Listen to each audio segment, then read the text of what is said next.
Welcome to Thursday with Coffee with the Pastor. This week we're talking about prayer. I'm talking about having a longer prayer time, a structured prayer time, where you pray kind of the same thing every day, but with variances on it. You know, there are some basic things that we have to do to be good at anything. A musician has to learn how to play their scales, have to practice. Dancers have to practice their dance moves all the time. Football players have to practice tackling and blocking and throwing and catching and all. They practice that a lot. Baseball players have to practice hitting and fielding and throwing. Well, as Christians, we have to practice prayer. And our practice of prayer are to pray the great prayers from the Bible and some great prayers from church history.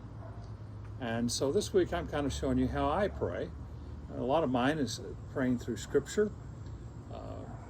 By the way, I'm wearing my Ugandan soccer shirt today that my daughter got me when she was over in Uganda on a mission trip recently.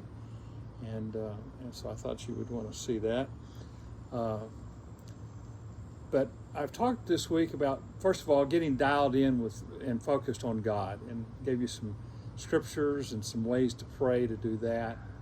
Prayer of confession, as well as kind of some soul talk with the Shema and the Great Commandments. And then we've talked about how to spend some time with the Lord's Prayer. Pray it in your own words and let God speak to you through that. That is the pattern. But today, after I pray the Lord's Prayer, I move to a part of the prayer time that's very special to me. I pray for my family every day. Now, I have usually another prayer time during the day that I do intercessory prayer, where I've got a prayer list. But I just feel very convicted that I should pray for my immediate family and my family members every day. And it's very significant. I remember my mom told me, and she had told my son this as well, that she prayed for us all every day by name and needs and things. And I didn't think much about it at the time until after she died. I can just tell you, after she died, I felt like something's missing. I felt like something was missing in my ministry.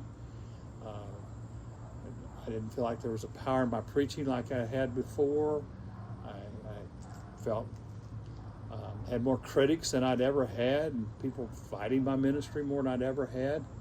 And then I realized, well, my mom's not praying for me every day. So I asked some folks if they would become my prayer partners and pray with me every day, and things got much better. But I have taken on that role of my mom now, and I pray for my family by name each day. I begin this time by quoting the 91st Psalm from verses 1 and 2 of that. And it says, "Those who dwell in the shelter of the Most High rest in the shadow of the Almighty. I will say of my Lord, He is my refuge and my fortress, my God in whom I trust." And it helps me to remind me that I'm to trust my family to God. And I trust God with my family. And I find it a lot better to put them in God's hands and let God work things out for them, and for me to try and be controlling and tell them what they need to do and all. They don't really want to listen to me anyway. My adult children certainly don't. And also, but what I do is I pray for them by name each day, and I usually have something specific I pray for each one of them about. I won't share that here because it's very personal, but usually every one of them's got something going on in their lives that I pray about, or something I see that I think they need, and I pray for that. And one of the things that I do is that I put them all kind of in a circle, and I pray a hedge of protection around them every day. And I pray from the Lord's Prayer, "Deliver us from evil." And I ask that evil things not happen to my family. I've prayed that we don't get the COVID virus.